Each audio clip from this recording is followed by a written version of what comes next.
안녕하세요. 탐욕스러운 시어머니와 머저리 같은 남편 때문에 이혼한 30대 여성입니다. 결혼할 땐 왜 이런 쓰레기들이란 걸 눈치채지 못했던 건지 지금도 생각하면 억울하고 속상하고 제 자신이 답답할 뿐이에요. 남편과는 대학교 캠퍼스 커플이었습니다. 같은 교양 과목을 들으며 사귀게 되었어요. 당시 저는 영화에 무척 관심이 많아서 고전영화 이해라는 교양 과목을 선택으로 듣게 되었는데요. 남편은 수강 신청을 늦게 하는 바람에 다른 선택지가 없어서 듣게 되었다고 하대요. 첫 수업날 교수님께서 용이한 출석 확인을 이유로 학생 모두에게 자리를 지정해 주셨습니다. 남편과 저는 그렇게 우연히 옆자리에 앉게 되었고요.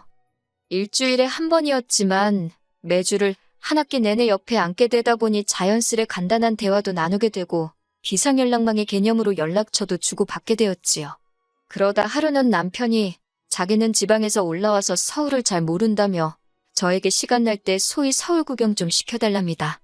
남편이나 저나 신입생도 아니었고 학교도 서울 중심부에 있었으니 남편의 말은 그저 저와 데이트를 하기 위한 핑계라는 걸 진작에 눈치챘어요. 속이 훤히 보이는 그의 화법이 마음에 들었고 저도 남편에게 호감이 있었기 때문에 알겠다고 했지요. 그리고 그와 비슷한 약속이 몇 번 반복되면서 저희는 자연스레 연인 사이로 발전하게 되었습니다. 이후로 8년의 연애 끝에 부부의 영까지 맺게 되었고요.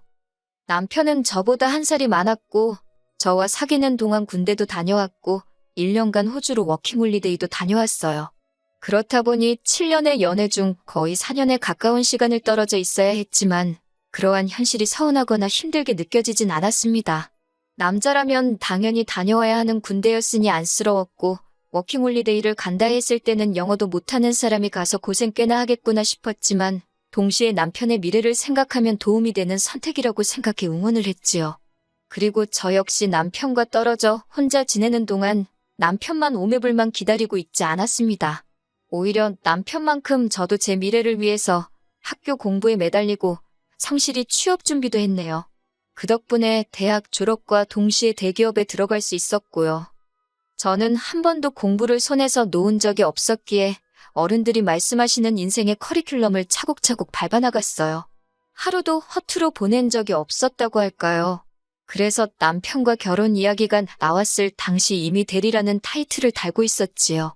반면에 남편은 취업 전 이렇게 저렇게 보낸 시간이 많아서 저보다 한참 늦은 나이에 사회생활을 시작했습니다. 솔직히 남편이나 저나 두 사람의 조건만 놓고 보자면 크게 다를 것이 없었어요. 두 사람 다 대한민국에서 이름난 회사에 다니고 있었고 연봉은 제가 남편보다 회사를 오래 다녀서 좀 더 높았지만 그거야 이유가 명확했으니 저에겐 별 문제가 되지 않았거든요. 외모나 성격 같은 건 너무 주관적이라 제가 여기에 적는 건 아닌 것 같고 하지만 문제는 결혼이란 게 저희 둘만 좋다고 하는 것은 아니잖아요. 집안이라던가 배경을 빼놓곤 이야기할 수가 없었으니까요. 저희 시댁을 먼저 이야기해보자면 넉넉한 상황은 아니었어요. 아버님은 공무원 생활을 오래 하셨고 어머님은 평생을 전업주부로 지내셨거든요. 여담이지만 남편이 남들 다 가는 해외유학 대신 워킹홀리데이를 선택했던 이유도 시댁의 경제적 상황과 무관하지는 않았지요. 반면 저희 친정의 경우 제 조부모님께서 제법 큰 재산을 저희 아버지께 물려주셨습니다. 그리고 제가 서울에서 대학을 다니게 되자 아버지께서 제 앞으로 아파트를 한 채 증여해 주셨어요. 세금도 다 내주셨고요. 하지만 대학생인 저에게 20평대 아파트는 과분하다 생각해서 그 집은 월세를 놓고 정작 저는 원룸에서 자취를 했네요. 친정부모님께선 제 재산이니 제가 알아서 하라고 허락해 주셨기에 가능한 일이었지만요. 그리고 회사에 들어간 이후로도 계속해서 그 집은 월세를 놓고 저는 원룸 생활을 이어갔습니다. 그리고 이 대부분의 사실을 결혼 이야기가 나오면서 남편은 물론이고 어머님도 알게 되셨습니다. 사실 저는 어머님께 말씀을 드리고 싶지는 않았는데 남편이 자기 딴에는 제가 아파트를 가지고 있다는 게 어머님께 좋은 인상을 줄 것 같았답니다. 뭐 점수를 딸 것 같았다나요? 그리고 남편의 생각이 맞아떨어진 건지 정말 어머님은 꽤나 저를 마음에 들어하시는 눈치셨어요. 상견례 자리에서도 저를 얼마나 칭찬하시고 챙겨주셨는지 시댁 상황이 어려워서 꺼려하던 친정부모님께서도 돈 좀 없으면 어떠냐. 어른들이 저렇게 좋은 분들이고 저를 예뻐해 주시니 그걸로도 충분하다며 결혼을 허락하셨지요. 말이 나와서 하는 말이지만 사실 어머님 아버님께서 결혼에 보태라며 3천만 원을 주셨어요. 그런데도 정작 남편이 모아둔 돈이 6천밖에 되지 않아서 남편이 동원할 수 있는 돈이 1억이 되질 않더라고요. 반면에 저는 제가 타던 차도 있었고 모아둔 돈도 1억 이상 있었어요. 그리고 친정에서도 원한다며 따로 지원을 해주시겠다 했지만 이미 일전에 받은 아파트도 있고 해서 그건 제가 거절을 했네요. 결국 남편과 제 돈을 다 합치니 가까스로 2억이 조금 넘었습니다. 하지만 그 돈으로 집을 사자니 대출을 받아야 했는데 그건 내키지가 않았지요. 그래서 일단은 신축 빌라 전세로 시작하자 했어요. 그런데 여기서부터 생각지도 못한 어머님의 간섭을 받게 되었습니다. 어머님이 말씀하시길 제 이름으로 된 아파트가 있으니 당연히 거기서 저희가 신혼살림을 꾸릴 줄 아셨다대요. 결혼에 보태라고 주신 돈은 당신 아들은 차가 없으니 이참에 차나 한 대 샀으면 하셨다나. 그 소리를 듣고 황당하긴 했지만 시시비비를 따지기도 뭐해서 저는 그 집은 월세로 두는 편이 훨씬 이득이라고 당장 저희가 들어가서 살려면 일단 인테리어도 다 뜯어 고쳐야 하는데 그것만 해도 3, 4천은 그냥 들어간다고 설명을 드렸네요. 그랬더니 어머님께서 그럼 적어도 명의는 변경하라셨습니다. 어쨌든 부부가 되었으니 니 거 내 거가 어디 있냐며 아파트부터 공동명의로 하라나요. 그 말을 듣자마자 바로 싫다고 안 된다고 딱 잘라 거절했어요. 결혼하기 한참 전에 친정아버지가 주신 재산이고 그러니 나눠 가질 이유가 없다고요. 그러자 어머님께서는 부부 생활이라는 게 그렇게 너 한 개 나 한 개 따져가며 갖는 게 아니랍니다. 그래도 제가 뜻을 굽히지 않자 몇 번이고 직장에 있는 저에게 연락을 하시고 따로 불러내가며 잔소리를 하시더군요. 이때 남편에게 이걸 말을 할까 말까 고민을 많이 했어요. 그러다 거의 2달 가까이 흘렀을 즈음 어머님께서 서럽다며 제 앞에서 우시더라고요. 이게 다 제가 시댁에 돈이 없다고 제가 당신 말을 무시하는 거라면서요. 그때는 솔직히 너무 열받더라고요. 이러다 잘못하면 내가 정말 나쁜 며느리라는 오명을 쓰게 될지도 모르겠다 싶었으니까요. 결국 남편에게 어머님이 공동명의를 하라고 강요하신다는 사실을 털어놓았습니다. 그런데 저는 중재 좀 해달라는 뜻이었는데 엉뚱하게도 남편이 한다는 말이 사실 자기도 조금 서운했다는 거예요. 자기는 뭐 제가 공동명의하자고 해도 당연히 안 했을 거지만 그래도 아예 묻지도 않는 저를 보고 좀 실망을 했다나요. 어이없고 황당해서 지금 그걸 말이라고 하냐니까 부부 사이니까 솔직하게 털어놓는 거랍니다.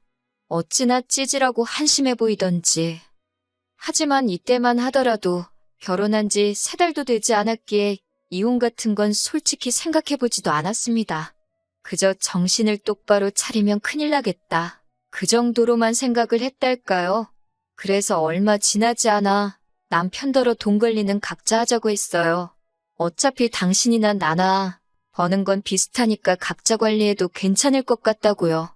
생활비 명목으로만 150씩 내놓고 200은 앞으로 당신과 나의 미래를 위해 저축을 하자.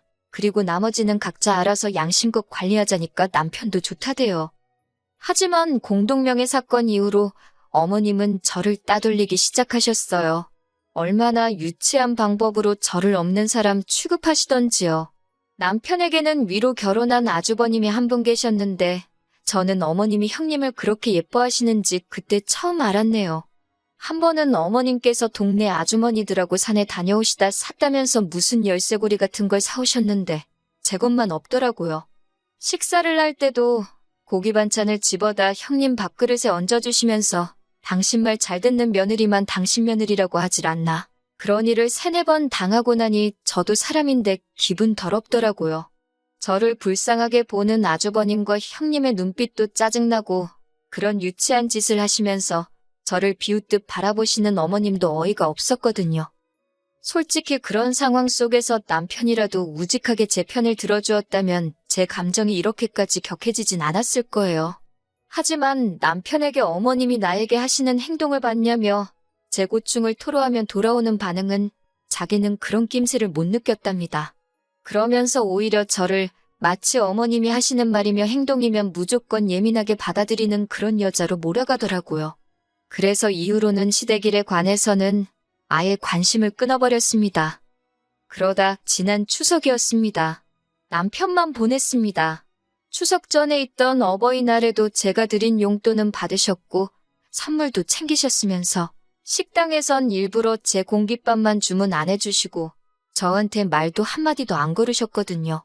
그리고 이후로 있던 어머님 아버님 결혼기념일 때도 제가 용돈 100만 원 챙겨드렸는데 그 돈으로 아주버님하고 형님만 데리고 여행 다녀오셨더라고요. 물론 어머님께 제가 쓰시라고 드린 돈이니 그 돈으로 여행을 가시든 어디다 기부를 하시든 제가 뭐라 말할 입장은 아닙니다. 그리고 어머님께서 저한테 당신이 어디 간다, 누구랑 간다 그런 걸 보고하셔야 할 의무도 없고 이유도 없다는 것도 잘 알지요.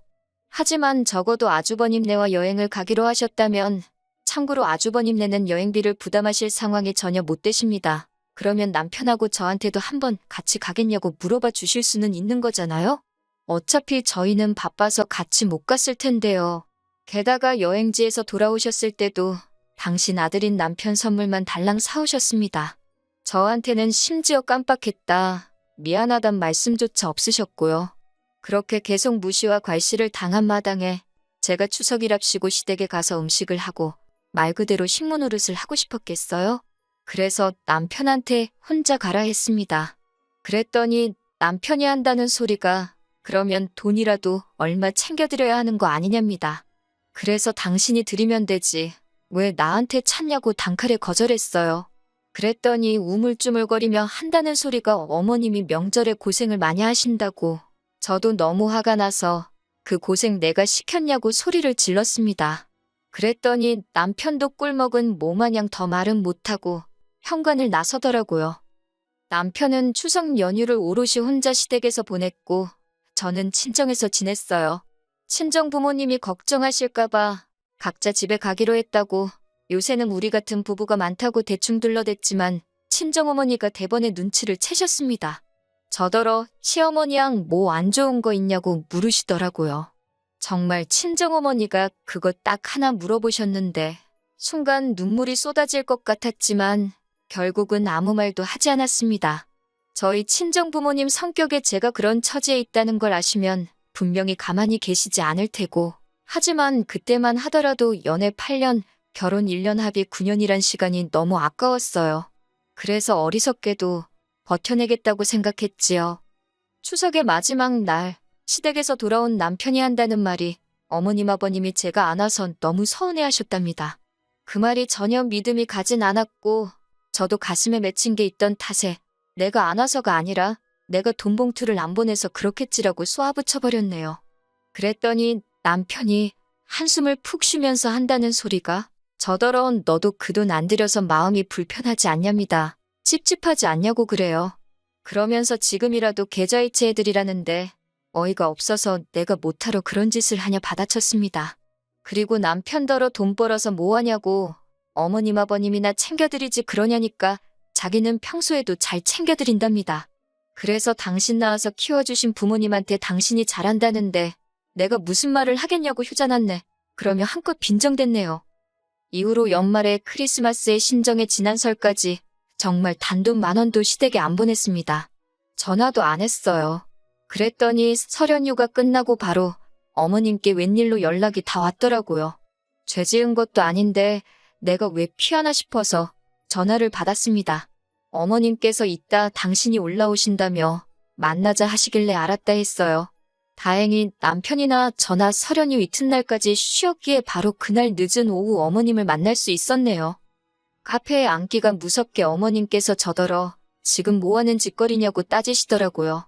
그래서 무슨 말씀을 하시는 거냐, 어머님이 먼저 저 없는 사람 취급하고 그러지 않았냐, 그리고는 뒤이어 그동안 제 가슴에 맺혔던 말을 다 토해냈습니다. 그랬더니 어머님께서 하신다는 말씀이 너도 나를 무시하지 않았냐, 그래서 나도 너를 무시한 거다. 사람이 무시를 당하면 얼마나 기분이 나쁜 건지 제가 직접 느껴봐야 정신을 차릴 것 같았다는 말도 안 되는 논리를 펼치시더라고요. 제가 어머님께 전 단 한 번도 어머님을 무시한 적이 없다. 무시할 것 같았으면 애시당초 어머님 아들하고 결혼하지 않았다고 했어요. 그랬더니 어머님 얼굴이 벌개지면서 저더러 이제서야 속내를 드러낸다면서 그런 말을 한다는 것 자체가 제가 어머님하고 남편을 무시하는 거라나요? 도저히 대화가 통하지 않아서 결국 단도직입적으로 도대체 저를 왜 보자고 하신 거냐 물었습니다. 용건만 이야기하자고요. 그랬더니 이때까지 입에 풀 발라놓은 것 마냥 입 딱 다물고 있던 남편이란 작자가 저더러 한다는 말이 모든 걸 원점으로 돌리잡니다. 제가 남편한테 무슨 소리냐고 똑바로 말하라 했어요.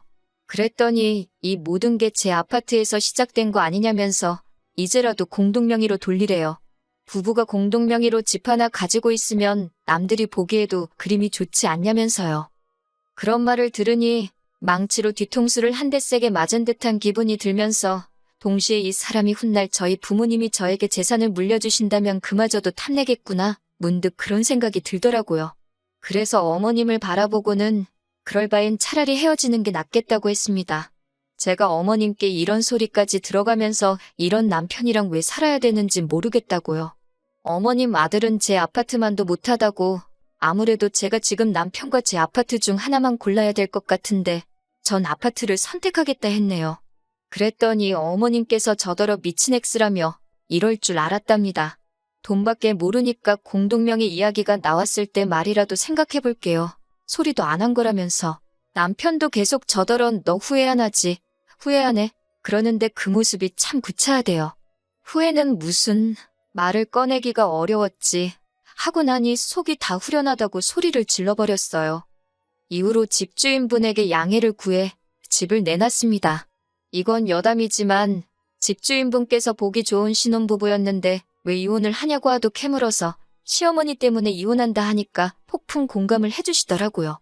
당신도 시집살이를 못 견뎌서 이혼했다면서 그래도 저희는 애가 없어서 다행이라고 그리고 동병상련이라 느끼셨는지 집이 나가는데 적극적으로 협조를 해주시겠다 했습니다. 솔직히 시원섭섭도 아니고 그냥 시원해요. 9년이란 세월을 생각하면 가슴이 쓰리지만 미련은 없습니다. 저는 할 만큼 했다 싶거든요. 남편은 엊그제 서류까지 내고 오니까 이혼이 실감이 나기는 하는 건지 저한테 정말 자기 없이 살 수 있겠냐는 헛소리를 해대더군요. 웃으면서 약 먹었냐, 돌았냐 그랬어요. 당연히 살지. 너가 없으니 이제 더 잘 살게 생겼다고요. 그리고 어젯밤 어머님한테 장문의 문자가 왔습니다. 기어이 끝장을 보자는 거냐면서 멀쩡한 당신 아들 이혼남 만들어 놓았다며. 아니, 저도 이혼녀 돼서 열받아 죽겠는데 말이에요. 읽다가 짜증나서 어머님한테 마지막으로 제 재산 탐내는 돼지 같은 어머님 때문에 저희 이혼하는 거라고 했습니다. 하긴 남편도 쪼다등신이었고요. 그리고는 어머님 번호 차단해버렸어요. 인생에서 똥 한 번씩에 밟았다 생각해야지요. 자, 이제 씻어내겠습니다.